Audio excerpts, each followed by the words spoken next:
suis Lisa Milan-Balizo, conseillère à la Chambre. Je fais partie du programme Ambition éleveur de la région, pour lesquels je réalise le conseil stratégique et je suis en fait les exploitations. Et donc aujourd'hui, nous sommes chez Robert Charles, une des exploitations suivies des 6 fermes pilotes. Bonjour, donc moi c'est Charles Robert, donc je suis éleveur de moutons à Tonne-le-Tilde, dans le nord de la Meuse. J'ai 600 brebis, je suis en système vente directe et je fais du dressage de chiens en parallèle et de l'éco-pâturage. Je fais partie des 6 fermes de démonstration jusqu'en 2026. Alors les fermes pilotes, c'est des exploitations qu'on suit un peu plus, qui ont fait un peu aussi test au début du programme. Elles ont essayé en premier lieu le conseil stratégique, donc elles ont chacune eu 3 rendez-vous avec nous pour réfléchir un peu aux investissements, pour que en fait, le programme Ambition éleveur ne soit pas un guichet de subvention, mais qu'il y ait une réflexion avant les investissements.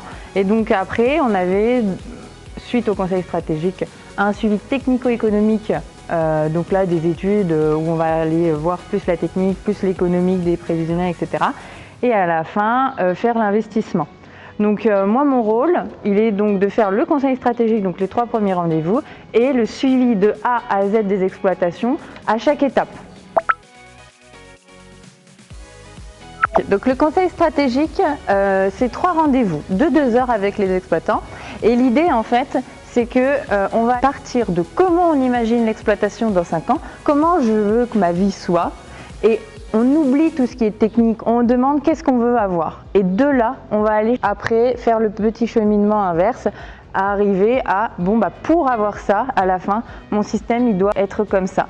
Et on va aller voir comment techniquement on arrive à la vision qu'on veut demain.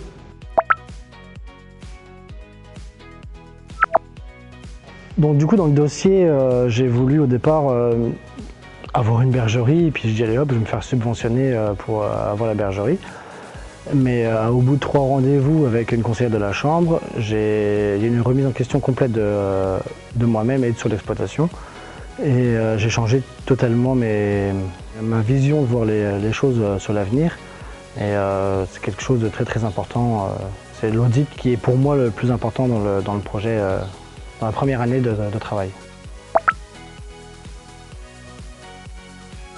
Donc l'audit que j'ai effectué avec la conseillère, ça permet vraiment de faire une grosse remise en question comme je disais et se mettre à blanc et vraiment comprendre ce qu'on veut vraiment au fond de soi et ça m'a ouvert les yeux sur les choses sur mon exploitation, sur moi personnel et aussi sur le monde agricole d'aujourd'hui, travailler autrement, travailler avec de nouvelles technologies, c'est vraiment important, ça m'a ouvert les yeux. Ouais.